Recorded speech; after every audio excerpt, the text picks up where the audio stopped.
بسم الله الرحمن الرحيم كلنا وعنا وناكسن داوديال سو دواده waxaan ahay Cali Umar Cabdalla waxaad ku soo dhawaataan wareysi gaar ah oo aan la yeelanayno madaxweynaha Jamhuuriyadda Federaalka ee Soomaaliya mudane Maxamed Cabdullaahi Farmaajo daawadayaal wareysigan waxaad xog badan kaga heli doontaan arrimo fara badan marka aan ku faaqidi doono madaxweynahana su'aal aan ka weydiin doonaa arrimo ku aadan doorashooyinka dalka madaxweyne sharaf bay noo tahay inaan kula kulanno caawa wareysigan aan kula yeelano wareysiyo kale bulshada Soomaaliyeed aan ugu iftiiminayno xaaladda dalka ka jirta doorashada qaabkee u dhacayso waan rajaynaynaa inaan marar fara badan wareysi kula yeelano farxad bay inoo tahay soo dhow madaxweyne hadiyad waa maasan tahay toosa uga galeynaa xoogan waxaan ku saari doonaa doorashada dalka marka la filayo in dhawaan uu galo madaxweyne muddo dheer waxaa soo taagan muran fara badan oo ka taagan yahay arrimaha doorashooyinka ee dalka annagoo og June 2018 magaalada Baydhabo inaad ku kala saxiixateen hanaan doorasho oo qof iyo cod ah ma noo sabayn kartaa bulshada Soomaaliyeed ma u sabayn kartaa madaxweyne in marba sharci la qaato iyadoo hanaankaas uu jiray بسم الله الرحمن الرحيم horta waxaan u mahadcelinayaa TV-ga Shabeelle iyo daawadayaasha fiirsada ama xiiseeya waan soo dhaweynayaa runtii arintan taagan doorashada waxa weeye waa wax loo baahan yahay dadka in loo iftiimiyo waa saa sheegtay annagu waxaan bilownay 2017 aan bilownay guddaan u saarnay guddigaasi waxay ku soo gabagabeeyeen shaqadoodii ku soo dhameeyeen shirkii aan ku yeelanay wadatashiga ahaa ee Baydhabo halkaas oo aan ku saxiixnay dalku inuu aadayo doorasho qof iyo cod ah sida dastuurku qabo runtii hawshaasi hawl fiican oo noo qabsantay ahayd oo aan rajeynayay annagoo sanad joogna in aan isu diyaarinayno doorasho qof iyo cod ah dalka inuu aado kadib sida ay tahay sharciga waa in golaha wasiiradu ay ansixiyaan ay iska gudbiyaan kadibna baarlamaanku uu ansixiyo halkaasna hawsha ay ka bilaabato golaha wasiiradu waxay ansixiyeen 2019 ay ansixiyeen baarlamaankii u gudbiyeen baarlamaankuna waqti u qaatay anigu waxaan saxeexay 2020 February yaan saxeexay oo uu noqday sharci faafinta rasmiga aan ku faafinay oo aan dadku ugu sheegnay in dalku uu u jahaystay doorasho qof iyo cod ah iyadoo ay saas tahay oo aan dadku ku baraarujinayno aan u sheegayno aan ku wacyigelinayno inay isdiyaariyaan axsaabo badan ay is-rejistareeyeen oo isdiiwaangeliyeen oo dhaqaale bixiyeen oo meelo badan ay ka furteen xafiisyo iyo halwadeenno ay ka howlgeliyeen Puntland iyo Jubbaland yaa waxay noqdeen caqabad oo soo istaagay in dalku uusan gelin qof iyo cod oo ay tahay in lagu noqdo doorashadii dadbaneyd waxay qaadatay muddo in laga wada hadlo hawshaas waxaan u aragnay markaa inay xal ahayd haddii laga hadlayo wada ogol in loo tanaasulo sidaas yaa waxaa weeye doorashadii sharciga ahayd ee qof iyo codka ahayd looga gudbay doorashadii dadbaneyd oo la yaqaanay oo 2016 uu dalka soo maray meeshaas yaa wax lagu gaaray September 17 heshiiskii September 17 doorashadii dadbaneyd oo weliba uu ka duwanaa tii 2016 maxaa yeelay waxay martay baarlamaanka oo aan ka sharciyeynay oo halkaas baarlamaanku ka soo saaray sharciga la yiraahdo law number 30 macnaheedu waxay tahay kaliya maaha heshiis siyaasadeed oo la isku afgartay oo la saxiixday kaliya ma ahayn waxay ahayd hawl kale oo baarlamaanku uu ku suspend gareeyay ama ku joojiyay doorashadii qof iyo codka ahayd oo maxaan ku raahdaa loo gudbay markaas doorasho damban waxaan qiyaasayna markaasi inay wax walba hagaageen oo Puntland iyo Jubbaland waxay ku qanacsan yihiin loo yeelay oo iyagu ay qorteen oo dowlad goboleedyadii kale ay u tanaasuleen oo annagu dhan aan u tanaasulnay sida aan dhowr jeerba aan meelo badan uga sheegay waxaan qiyaasaynay marka in haddii ay heleen waxay rabeen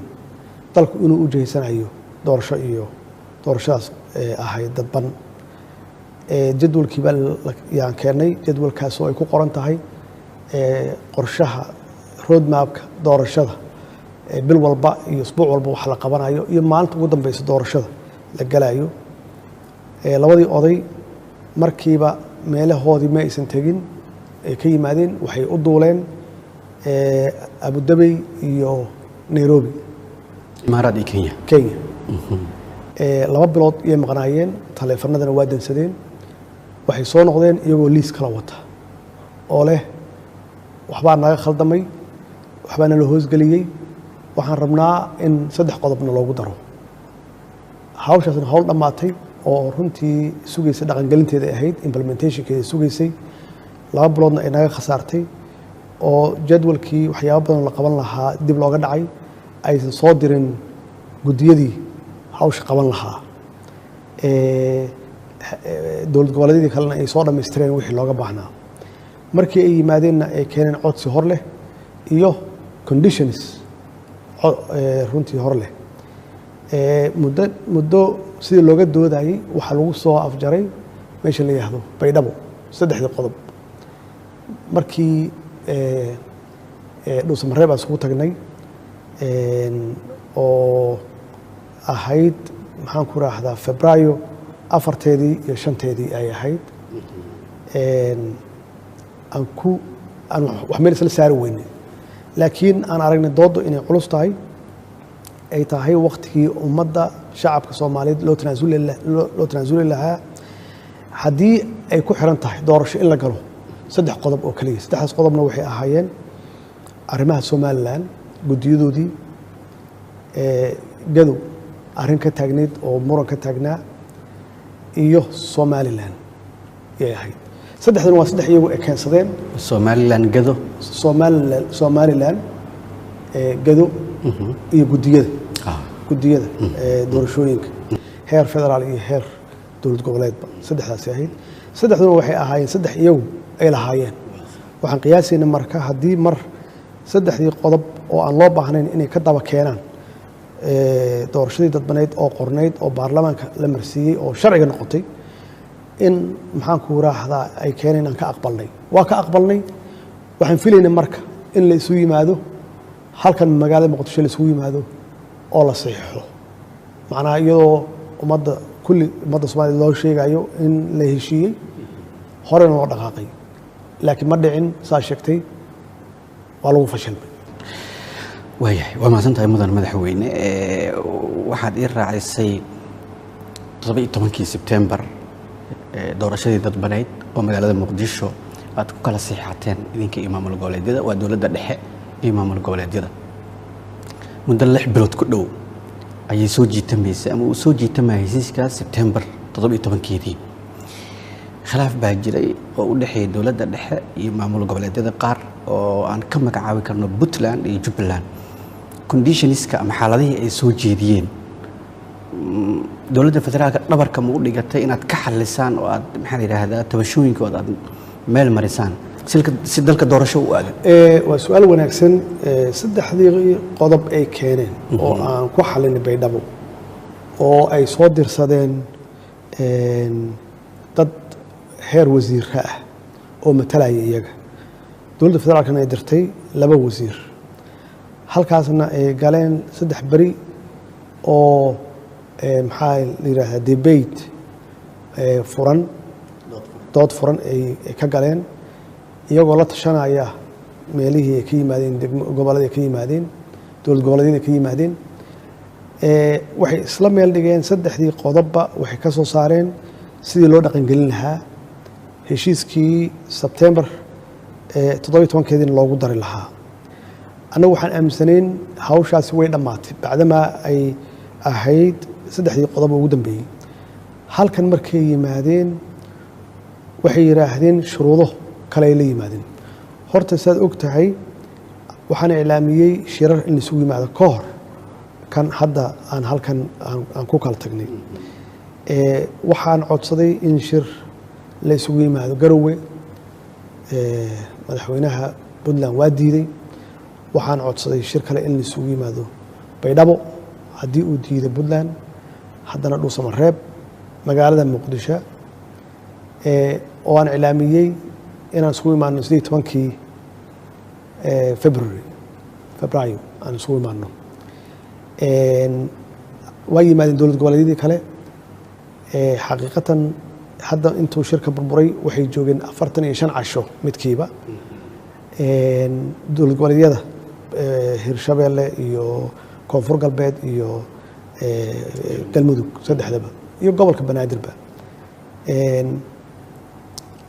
Puntland iyo Jubbaland runtii ma aysan imaanin waa baaqdeen 18kii Febraayo markii aan balantii qabanay adu calaayi xaal si kasta ahaatee markii dambe waa yimaadeen marka ay yimaadeen waxay yiraahdeen shirka lagu qaban maayo afisyo lagu qaban maayo madaxtooyada waa in lagu qabto xalana meel u dhow waxaan isla garanay marka afisyooni in lagu qabto waa ka aqbalnay waaya shirkii waa noo furmay waa diidan inay yimaadaan 3 beri waxaa kulmayay saddexdaas dowlad goboleedyo iyo gobolka Banaadir yani shirkii afisyooni ay gashay shirkii afisyooni ka hor waxaan rabaa saddexdii condition ay keeneen maamulada dowladda dhexe way isku dayday inay ka qanciso waa ka qancinay laakiin waxay la yimaadeen shuruudo kale oo cusub saddexda ka duwan waa ku soo wadaha shuruud waxay yiraahdeen madaxtooyada shirka lagu qaban maayo waa ka aqbalnay maxaa la yiraahdaa in afisyooni lagu qabto ma aysan imaanin 3 ber markuu shirka socday dowlad goboleedyada waxay isku dayeen inay soo qanciyaan 3 beri oo kale iyo haddana isku dayeen inay qanciyaan waa qancin waayeen iyagu mar walba waxay ku xadaaqaan annaga halkan waxaan u nimid oo nacazumay beesha caalamka xaqiiqdii anaa cazumay waa xaqiiqa inay ahaayeen runtii dad meelo kale ku xiran waa xaqiiqo way taas oo iyagaaba sheegayba oo ma qariyaanba inay meelo kale ku xiran yihiin 3 beri oo dowlad goboleedyadu ay qancin waayeen ugu dambaystii waxay aqbaleen inay noo yimaadaan waxay yiraahdeen camera ma ogolin in la keeno mas'uuliyad in la qaado ma ogolin maxaa la yiraahdaa shirku waa inuu noqdo ice breaking wax la yiraahdo shir hordhac ah waa inuu noqdo oo aan uga doonno ajandaha shirka iyadana waa ka yeelnay waa ka wada yeelnay kulligeen intaas waxba ma ahayn waa ku soo dhaweynay afisyoonaan kugu imaanaya marka waa sax maasan tahay mudane madaxweyne waxaan rabaa 17kii September caqabadahaas soo jiitay 6 bilood kadib afisyooni la isugu tagay waa lagu kala kacay shirkii afisyooni mudane madaxweyne iyadoo aan la meel marinin shirkii 17kii September lagu heshiiyey tii marka ay soo gudbiyeen guddigii farsamada ee doorashooyinka maxaa fashiliyeen mudane madaxweyne waxaa fashiliyay shuruudaha cusub ay keeneen maxaa yeelay 3 shuruudood oo Baydhabo recommendations talooyinkii laga keenay Baydhabo waa aqbalnay waxay keeneen dhowr shuruudood kale waxay yiraahdeen waa inay beesha caalamka soo fariisato oo iyagu ay garantoor ka noqdaan shirka waa koow laba waxay yiraahdeen baarlamaanka waa in la kala diro baarlamaanka sharciga ahaa oo iyaga awoodda siiyey inay wax soo xulaan maxaa yeelay doorashadan waa doorasho national ah waay marka doorasho national ah dowlad goboleed runtii shaqo kuma laha laakiin law number 30 yaa wuxuu siiyey dowlad goboleedyada inay wax soo xulaan marka baarlamaankii u ogolaaday oo awooddaa siiyey iyo waxay soo istaageen waa in la kala diro waxay kaloo ay yiraahdeen waa in ciidamada qalabka sida taliyaashooda la kala diro iyada naftigeeda arrintaasna waa arrin runtii aad iyo aad u xanuun badan maxaa yeelay markaas waxaa socday dagaalkii Berri iyo waxaa socday dagaalkii Awdhig la socday oo askar badan halkaas Allah u naxariistay ee nooga dhimatay kuwa badan ay ku dhaawacmeen dagaalkii oo socda dhexdiisii waxay leeyihiin ay yiraahdeen ay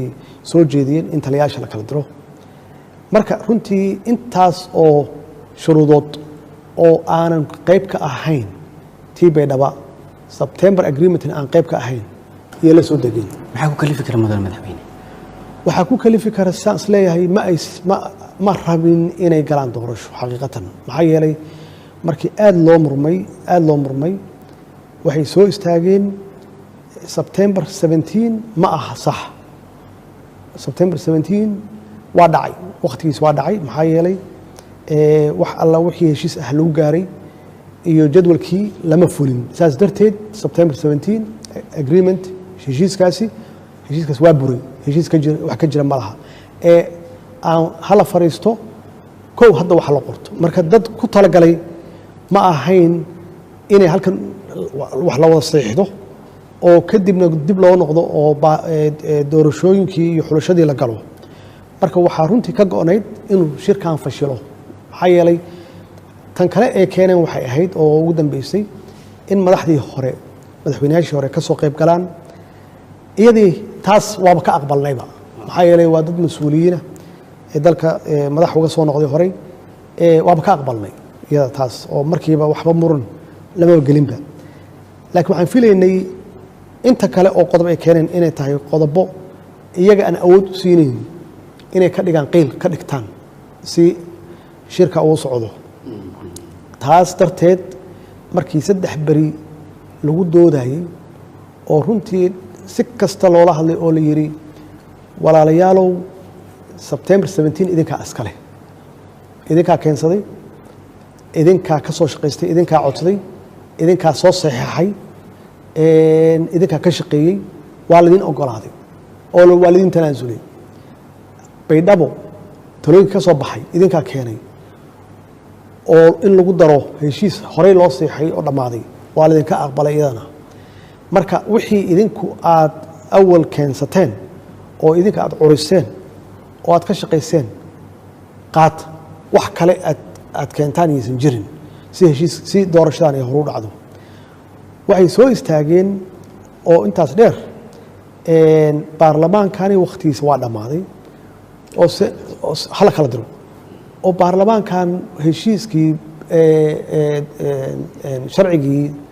baarlamaanka ee law number 30 yaa wuxuu siinayaa baarlamaankan waxaa bedelaya baarlamaan la soo doortay oo la dhaariyey sidaasoo kale madaxweynaha iyo prime ministerka waa iyagan sidaasoo kale waa firaaq inaan la helin waxay yiraahdeen waa la hoosgeliyey maan ogeyn saxiixas maan ogeynba macnaha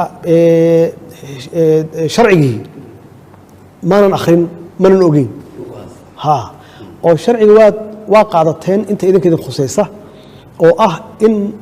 sharcigan awood idin siinayo in laga guuro doorasho qof iyo cod ah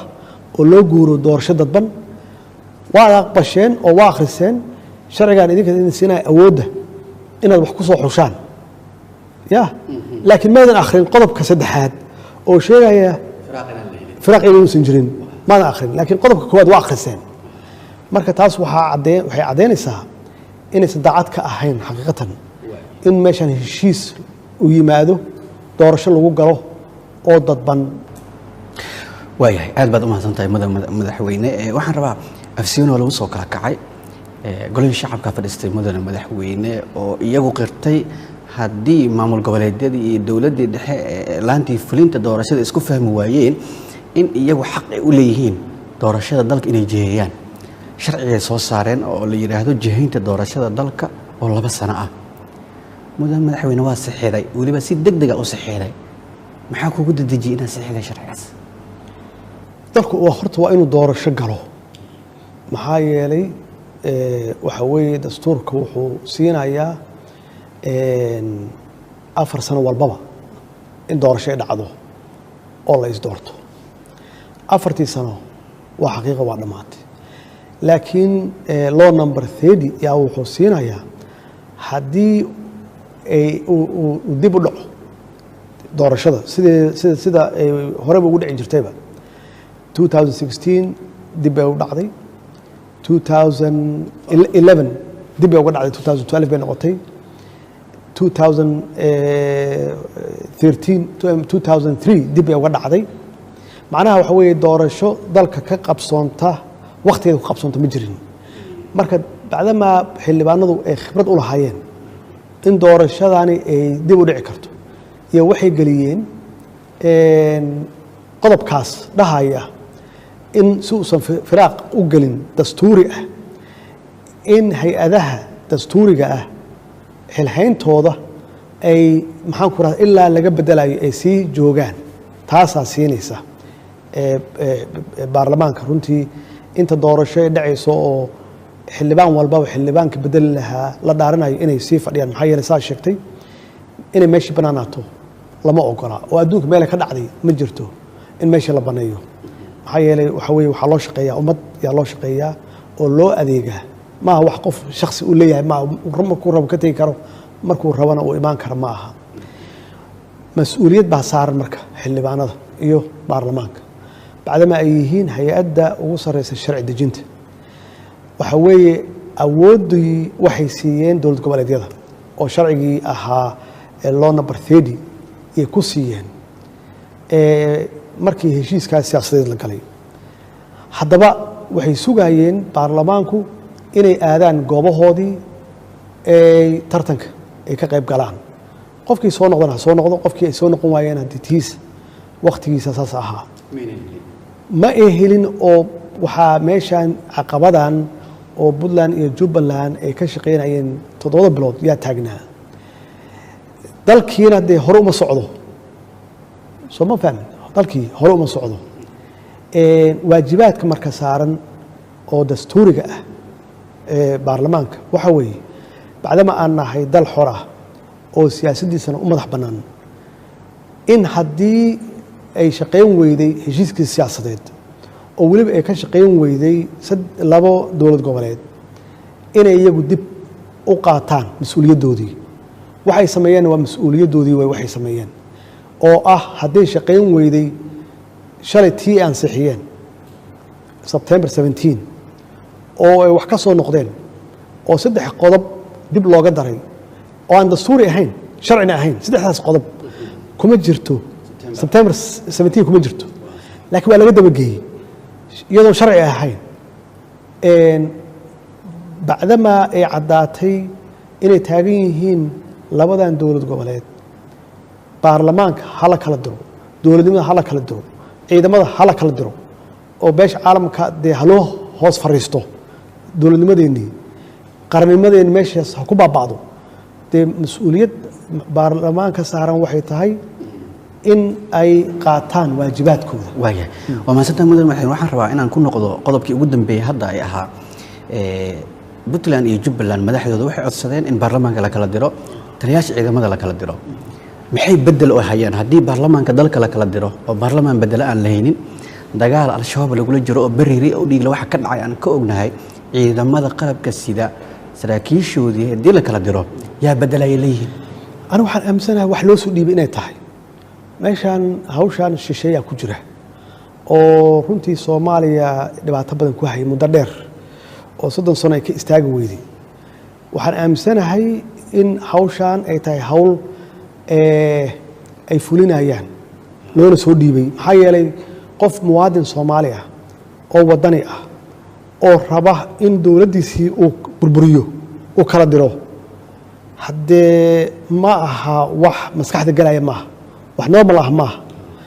weliba qofka uusan ka xishoonin uu leeyahay waxaan rabnaa qolooyinkan beesha caalamka ah inay garantoor noo noqdaan ay damaanad qaadaan oo shalay markii September 17 aan siixanaynay yaa damaanad noo ahaa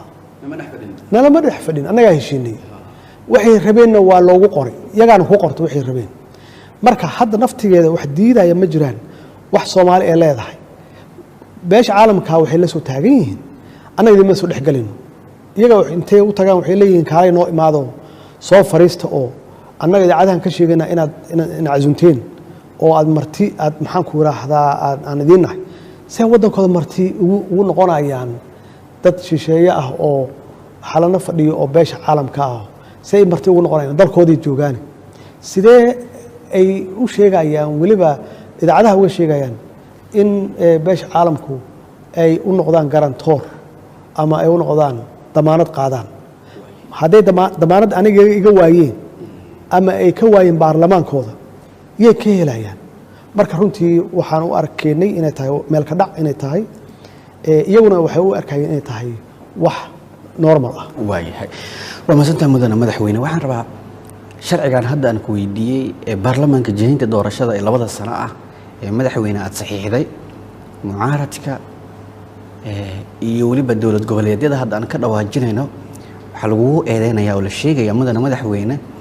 in dowladdu ay ka dambeyso iyadu ay soo saartay baarlamaanka loo soo dhiibay iyagoo la yiri u gacan taaga madaxweyne adigana si degdeg ah u saxiixday. eedeynta waxay imaanaysaa marka madaxweynaha wuxuu rabaa muddo kororsi 2 sano ah. marka horeba saasuu ku fikirayay mar hore wayna u meel martay. taa ma jirta mudane madaxweyne? runtii intaasu tanaasul ma aanan samayn lahayn haddii ujeedkaygu ahaa muddo kororsi. taas xaqiiqo ma aha. xaqiiqda dhabta ah waxa weeye heshiiskii September 17 wuxuu ka dhaqaaqi waayey labadaas dowlad goboleed. kadibna inta jeer aan tanaasul ka samaynay ummadda Soomaaliyeed runtii way ka dharagsan tahay. maxaa la yiraahdaa tan hadda taagan oo baarlamaanka ay ansixiyeen oo hadda tii ugu dambeysay doraad ahayd anigu ma dhihi karo waa waqti kororsi ma dhihi karo. aniga waxaan isleeyahay waxa weeye waxaa laga guuray doorashadii dadbanayd waxaa dib loogu noqday doorashadii qof iyo codka ahayd oo qof walba oo muwaadin Soomaaliyeed runtii xuquuqdiisa iyo awoodiisa iyo sharafkiisa ku jirto. maxaa yeelay waa soo aragnay doorasho dadban. anigu markii hore ma rabin oo waxaan aad iyo aad ugu ololeynayay doorasho qof iyo cod ah. waxaan u tanaasulay labadaas dowlad goboleed bacdamaa aan ka weynay wax inaba ha yaraatee compromise ah ama tanaasul aan ka weynay. marka annagaa u tanaasulnay annagoo filaynay inay iyagu dee qaadayaan oo la ordayaan oo fulinayaan oo ka shaqaynayaan. laakiin haddiiba dee dhibka yaalla uu yahay inay meelo kale wax ka maqlaayaan oo haddana liis kale ay la imaanayaan baarlamaanku waxaa waajib ku ah inay dib ugu noqdaan wixii dastuuriga ahaa. dastuurkan waxaa noogu qoran dadka shacabka ah in awoodooda iyagu ay leeyihiin doorashadu iyagu ay leeyihiin ciddii rabaan ay ku dooranayaan xisbiyada nidaamka xisbiyada badanna la qaadanayo oo qabiilkan iyo dadkan moogtahay qabiilka hadda aad ugu ololeeya ay isugu tagayaan axsaabo oo dib loogu celinayo awooddii shacabka. runtii waxa weeye waa wax dastuuri ah ma aha waqti kororsi waxay sameeyeen waxa ay sameeyeen wixii dastuurku farayay yay sameeyeen bacdamaa wixii dastuurka aan waafaqsanayn oo ay ka shaqeeyeen inay suspend gareeyaan ama ay laalaan ama joojiyaan sharcigii doorashooyinka ee dastuurka loogu yaalay si wada ogol u noqdo doorashada dadban oo dalku hore ugu socdo. laakiin haddii dalku ma istaagnaanayo waa inuu hore u socdo. baarlamaankana runtii mas-uuliyadda saaran waxay tahay haddii uu shaqayn waayey oo khaasatan labadaas dowlad goboleed ay caqabad noqdeen u fadhin maayaan. awooddii waa leeyihiin sharciyadda waa leeyihiin. annagu waxaan nahay dal xor ah waxaan nahay dal maxaan ku rahdaa siyaasaddiisa u madax bannaan qaran baan nahay dastuur yaan leenahay institutionskii hay-adihii dastuuriga waa shaqaynayaan baarlamaanku ugu horeeyo. marka inay qaataan waajibaadkoodii mas-uuliyaddooda qaataan haddii dowlad goboleedyadii ay shaqayn waayeen wixii ay lagu heshiiyey ay fulin waayeen waxaan isleeyahay waa waajibaad saaran waaye. anigana dee khasbiyan waa aaminsanahay baarlamaanku inuu yahay hay-adda ugu sareysa sharci dejinta. lama undermine garayn karo lama yaraysan karo. haddii ay go-aankaas qaateen oo i madax banaanaayeen maxaa yeelay hay-adda fulinta golaha fulinta iyo golaha baarlamaanku waa laba hay-adoodo kala madax bannaan iyo maxkamadaha iyagaa iskale go-aankooda maxaa la yihahdaa iyagaa iskale maxaa la yihahdaa inay u codeeyaan waana sameeyaan wixii iyaga waa mahadsantahay. 2 sano marka mudane madaxweyne ma is leedahay doorashada aad rabtaan dowladdaada mudane madaxweyne rabta dalka doorasho qof iyo cod inay ka dhacdo oo nidaamka xisbiyada badan ah qabiilkan laga gudbo dastuurka sida ku qoran sharciga la aado ma isleedahay waa lagu qaban karaa waa lagu gaari karaa iyadoo aan kugu dare weli awoodda doorashada ay leeyihiin awoodda dalka siyaasadda ay wax ku leeyihiin maamul goboleedyadii aad ku tilmaamteen dowladda dhexe ay ku tilmaamtay inay ka socon waayeen ama ay ka socon weysay heshiiskii 17 September waqtigaas runtii u malayn maayo inuu qaadanayo in doorasho lagu qabto laakiin waxaa iska leh mas-uuliyaddeeda guddiga madax bannaan doorashooyinka qaranka yaa iska leh inay keenaan jadwal ama road map ay keenaan ay yidhahdaan waqtigaasaa lagu qabanaya waa saa sheegtay sax weeye in aan raadinno dowlad goboleedyadaas aan raadinno si kasta aan u raadinno dadkooda maxaa la yidhaahdaa oday dhaqameedyadooda aan raadinno culimadooda aan raadinno ganacsatadooda aan raadinno siyaasiyiintooda aan raadinno aan u toosno shacabkooda aan raadinno maxaa yeelay shacabku waaba rabaanba in dib loogu celiyo oo dad yaroo kooban aysan isdooran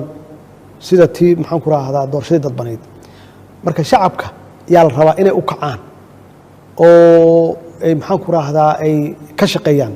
sidii annagu baarlamaanka iyo dowladdaba federaalku ay uga shaqeysay in la gaarsiiyo awooddaas shacabka dib loogu celiyo inay iyaguna hantaan awooddaas oo ay ka shaqeeyaan oo ay ku qanciyaan xildhibaanadooda ay ku qanciyaan madaxweynayaashooda inay tahay waqtigan waqtigii loo baahnaa uu shacabka codeyn lahaa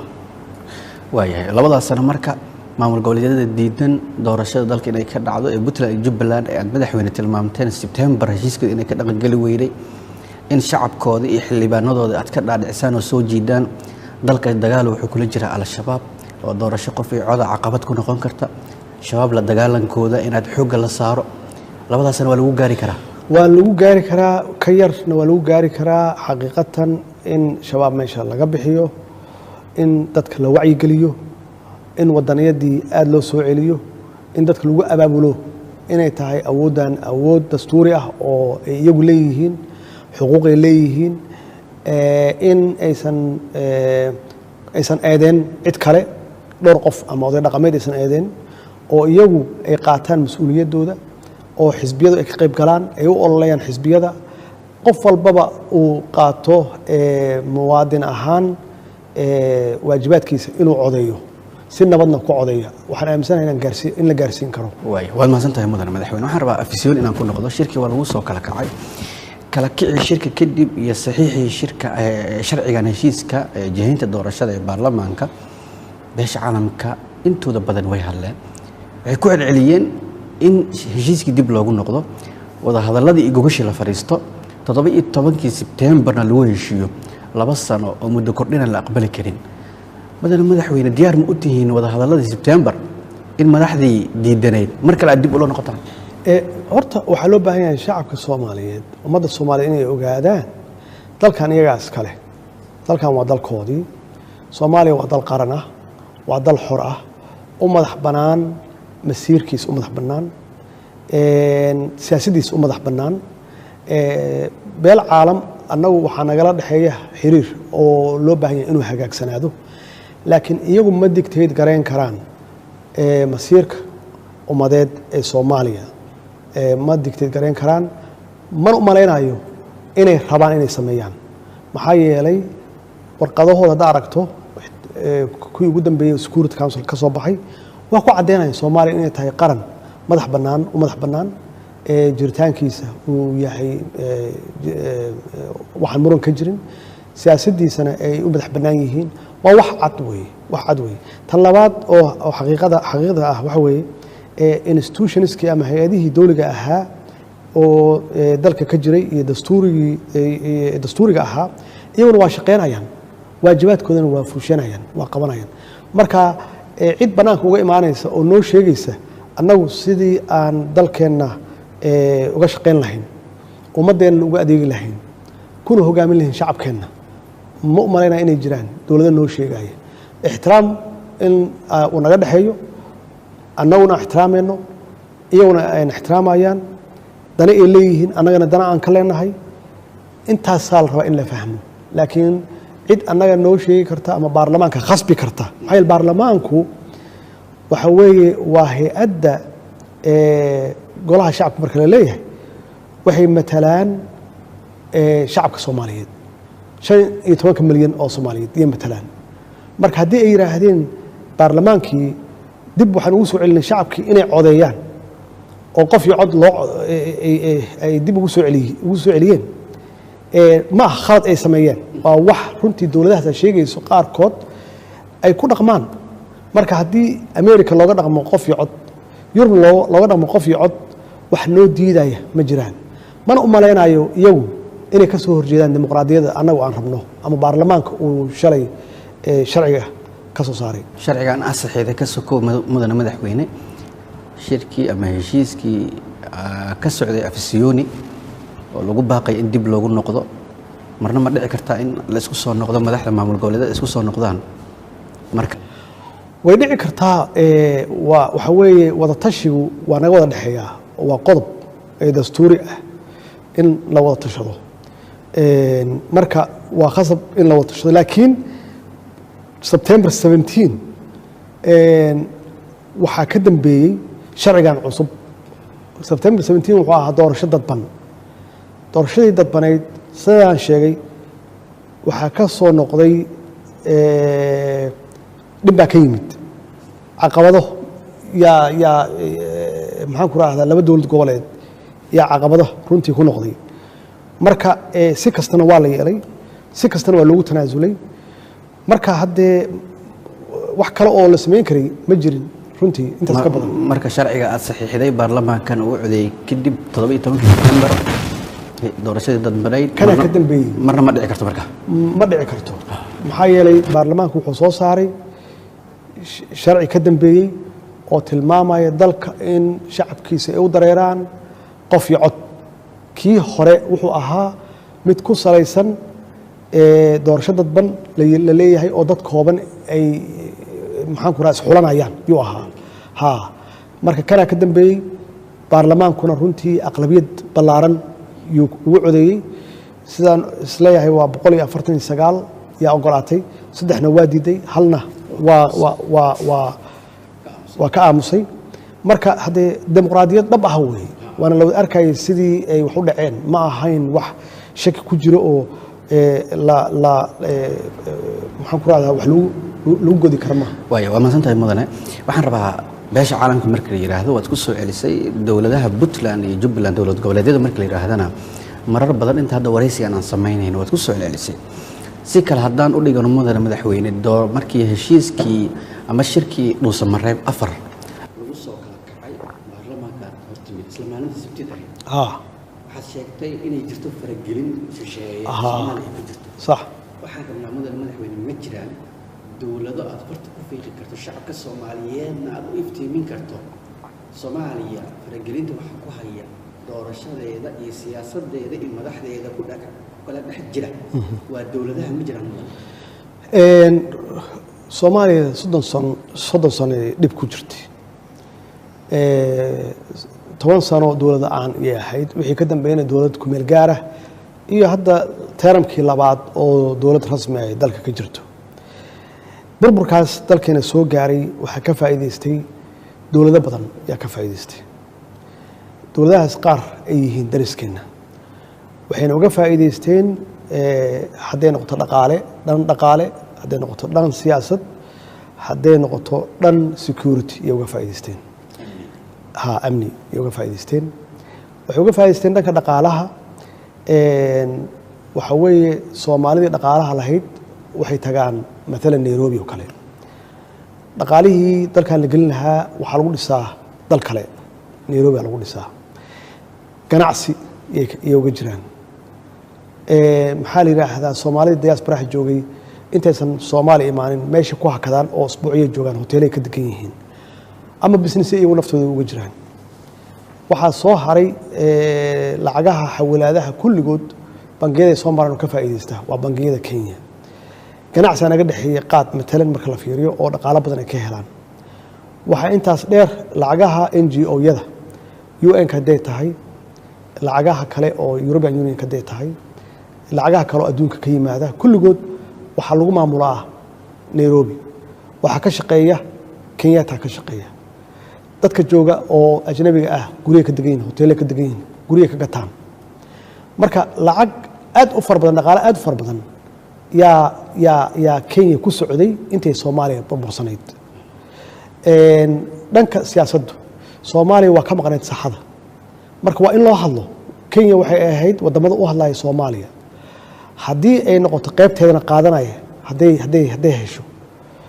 arrimaha security-na waa sidaas oo kale oo waad aragtaa AMISOM ciidamo badan baa ka jooga dhaqaale badan yaa maxaan ku raahdaa halkaas askartooda ka helaan macnaheedu waxay noqotay Soomaaliya meel lagu nool yahay oo dhaqaalaha dawladaha dariska ah kor u qaaday GDP-gooda kor u qaaday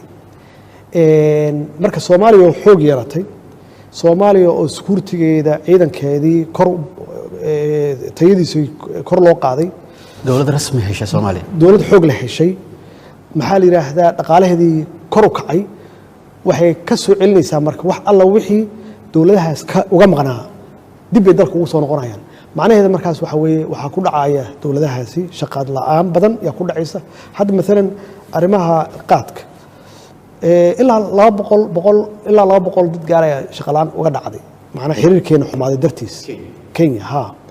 marka taas waa wax yar marka la fiiriyo billions Kenya magaca Soomaaliya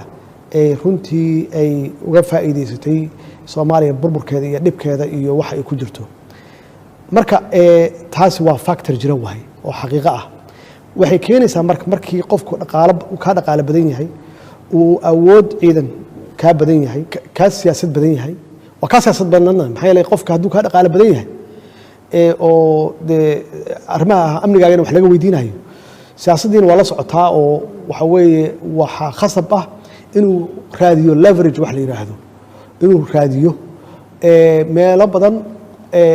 uu arko inuu ka dhibaateyn karo haddii uu siyaasaddiisa ka waayo maxaa intaas keenay waxaa intaas aan ku daraya oo ay keentay dhibkaas annagana soo gaaray oo dawladahaas naga faa'iideysteen baddiina lagu qabsaday baddeennii inna lagu qabsaday baddii aniga 4 sano aan joogay runtii waxaa iga soo gaaray culays aad u fara badan oo dhinacyo badan iga imaanayay waa xaqiiq bacdama aan muddo dheer saaxada ka maqnayn Kenya waxay leedahay saaxiibo aad u badan oo adduunka oo dhan ah marka dawlad walba nala soo hadlay oo lahaa Kenya u daaya oo pressure meel walba nooga imaanay oo aan kala har lahayn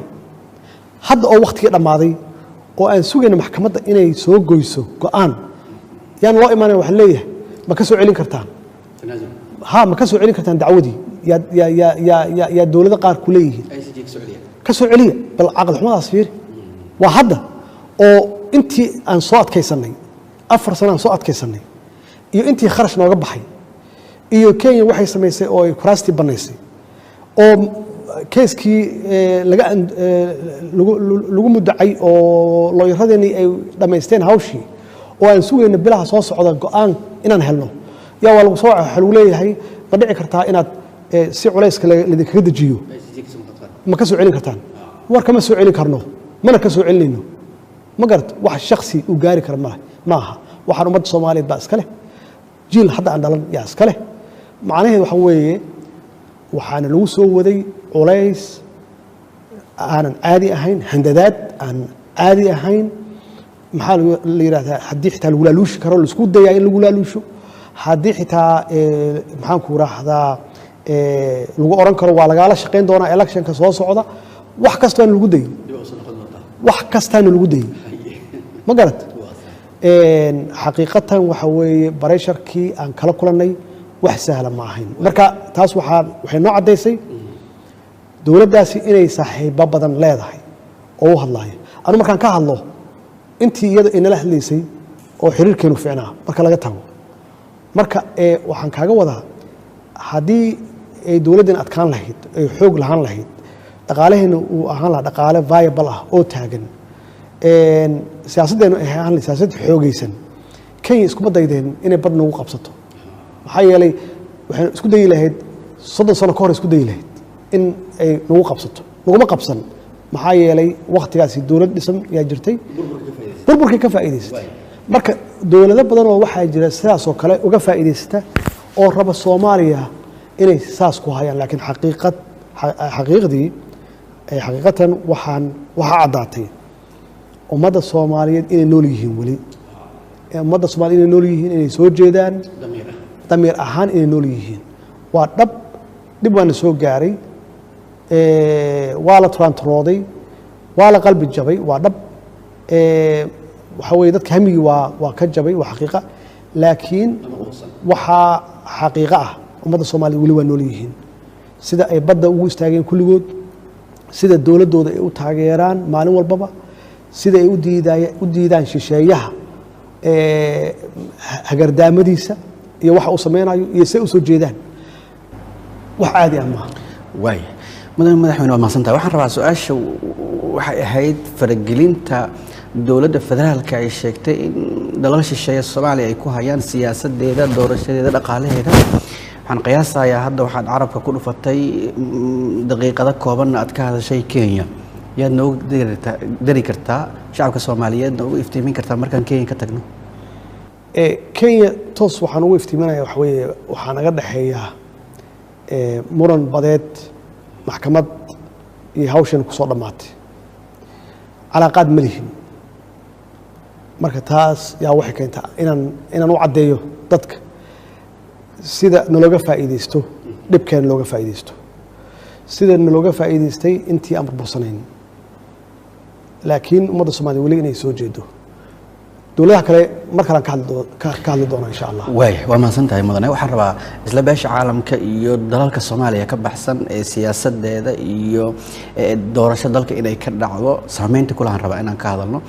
mudane 4 sano ee madaxweynaha aad tahay xaalado kala duwan ayay dowladdaadu la soo martay gobolka iyo wadamada carabta qaarkood xaaladda hadda sida ay taagan tahay madaxweyne ma ku qanacsan tahay xaaladda hadda ay taagan tahay Soomaaliya ka soo kabashadeeda dhibkii ay soo martay waxa weeye waxaan aaminsanahay inaan ku jirno kabasho wanaagsan waxaan ugu qanacsanahay sida aan hore u sheegay haddana aan ku celinayo shacabka Soomaaliyeed waxay moodaa inay baraarugeen qabiilkii iyo qabyaaladii lagu weerarinayay muddo dheer inay ka baxeen oo ay ka tageen waana waxyaabaha aniga aan isleeyahay horumarka haddii la yidhahdo hal arrin sheeg dalkan 4 sano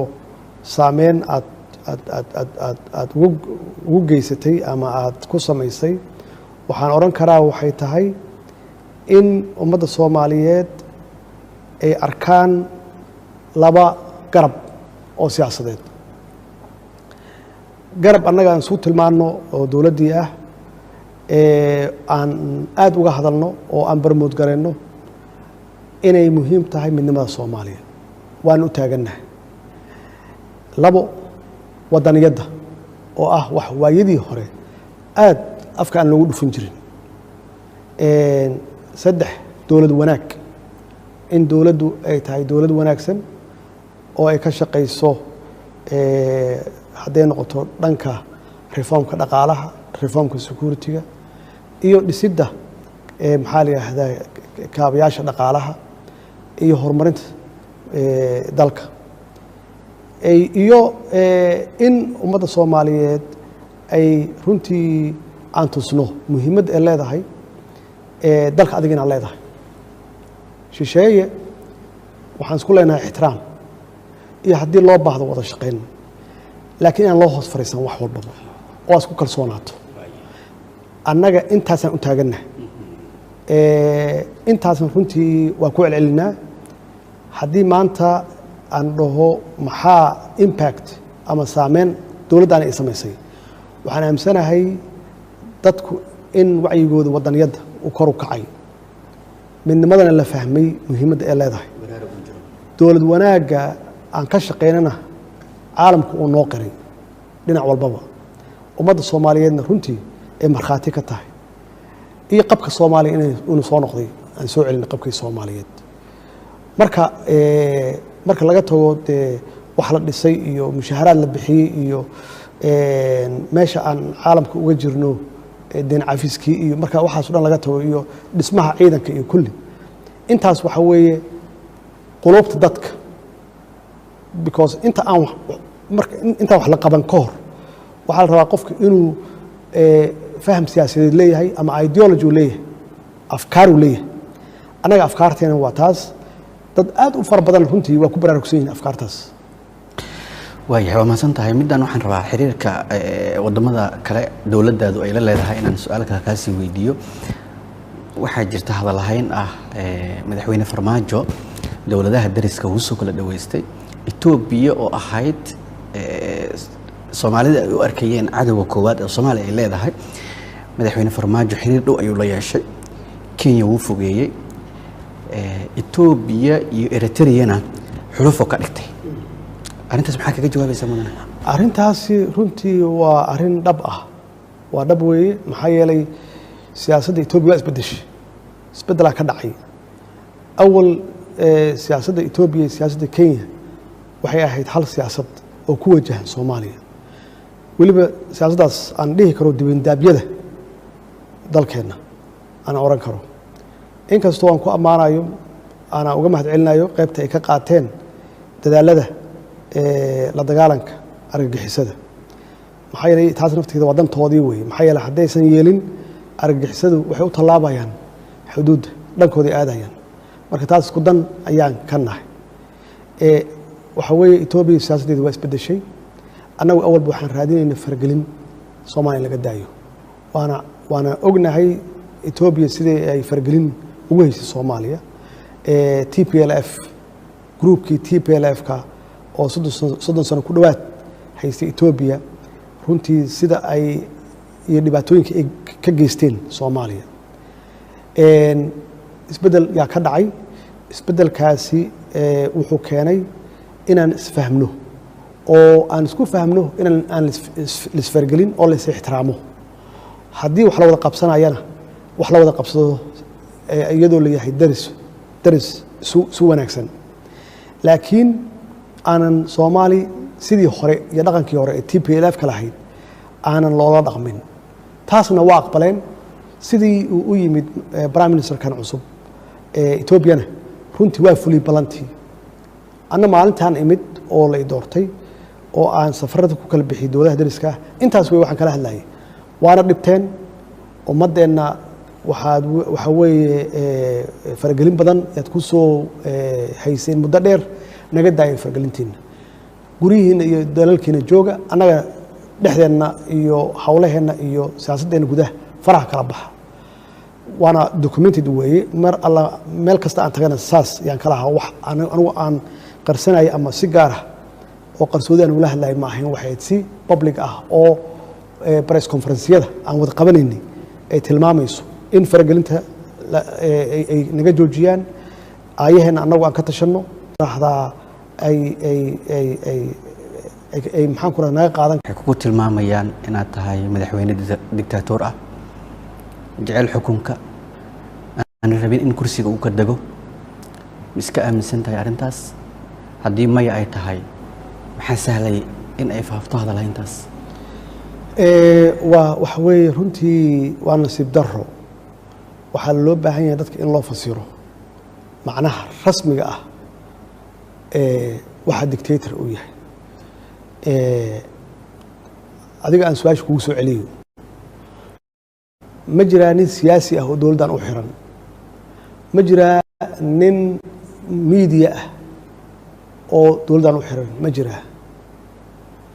waxa weeye dadku xor ma yihiin oo siyaasiyiintu siday rabaan ma u hadlaan dhaqaaleheen dhaqaale xor ah ma yahay ma waxaa jira dhaqaale dad gaara u gaara ah oo aanan laga soo geli karin waxa weeye anaa kaaga jawaabaye waa maya ma jiro marka intaas waxay caddaynaysaa marka macnahay u yaqaanaan dictator waa wax kale marka dadka sheegaya hadday u yaqaanaan dictator in la dhiso dowlad haddii u yaqaanaan dictator in ciidan la dhiso haddii dictator u yaqaanaan xoolaha ummadda in loo ammaanada loo hayo oo aanan hantida dowladda aan suuqa la geenin la xaraashin hadday u yaqaanaan dictator ma aha qofkaas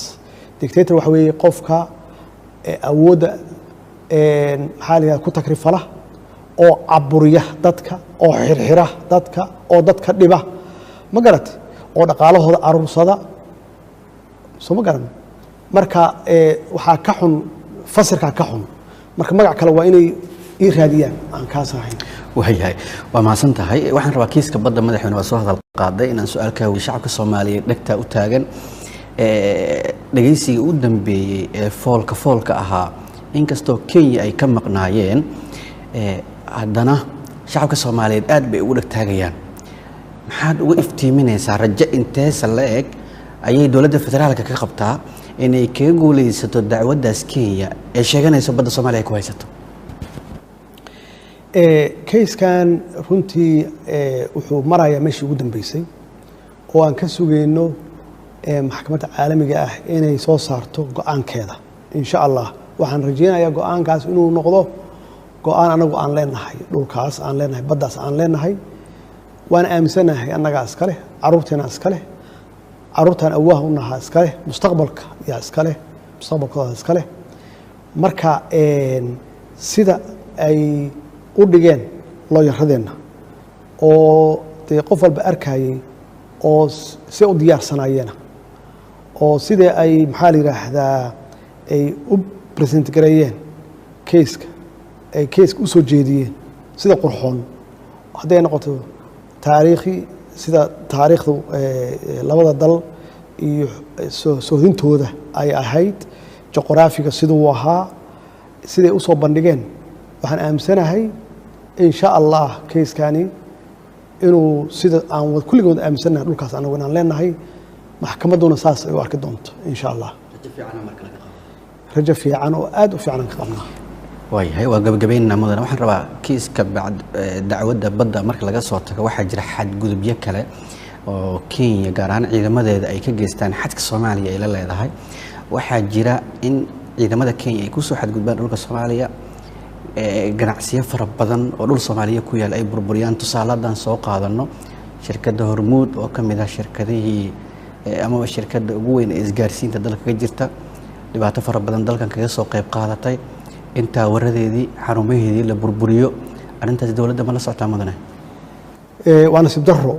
waxyaabaha aan aaminsanahay xadgudubka Kenya ay ku samayso qaranka Soomaaliya ay ku soo xadgudubto soodinteenna iyo dhulkeenna ay burburiso sidaad sheegtay taawaradaas ay xoolo dad ay leeyihiin shacab aan waxba galabsan ya la duqeeyo oo dhibaatooyin loo geysto waxyaabo badan oo ay ka samayso xadgudub hawada ah ay soo gasho hadda ka horna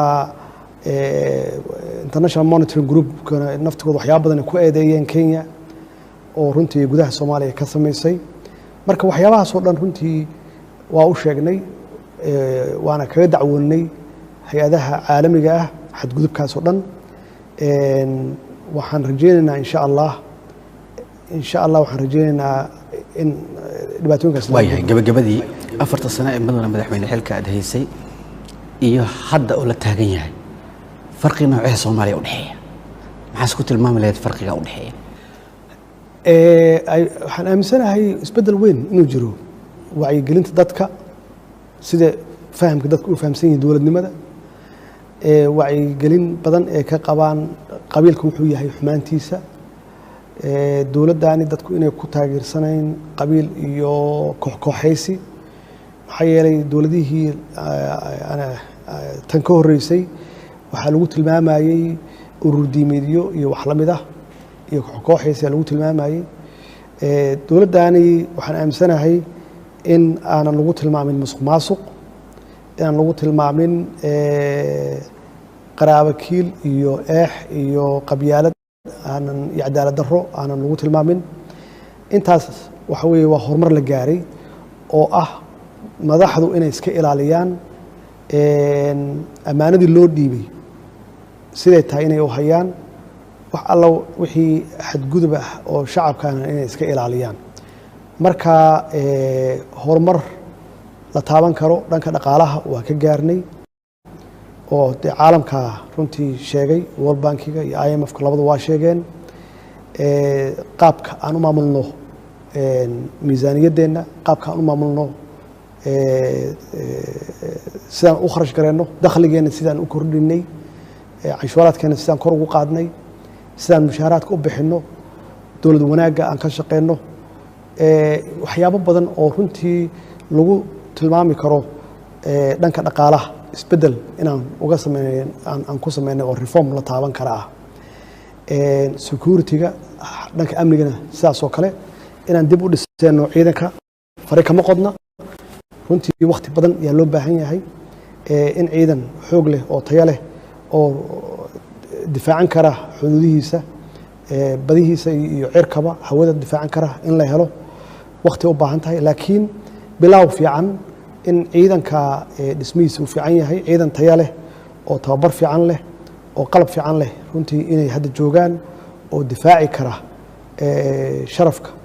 ummadnimo iyo qarannimo Soomaali ee difaaci kara maxaa la yiraahdaa waana muujiyeen runtii tusaalooyinkaas oo waxa ugu dambeeyay hadda Owdhegle iyo Barra ugu dambeeyay oo ay ka soo hooyeen guulo la taaban karo intii dhimatay Allahu naxariisto inta dhaawacna Ilaahay degdeg hawa kiciyo waxa weeye calaamadaha muujinaya annagoo aysan AMISOM nala socon in aan goobaheena difaacan karno aan kaga adkaan karno cadowga waana waxaan hore u dhicin aan hore u dhici jirin weeye marka dhismihii waa socdaa ciidankuna ma aha ciidan qof leeyahay iyo xisbi leeyahay ma waa ciidan Soomaaliyeed oo astaan qaran ah waxay u shaqeeyaan markaas dawladda markaas joogta maxaan ku raahdaa waajibaadkooda wax u fushanayaan awaamirta markaas taala oo lagu badbaadinayo dalka lagu badbaadinayo ama dadka lagu badbaadinayo diinta lagu ilaalinayo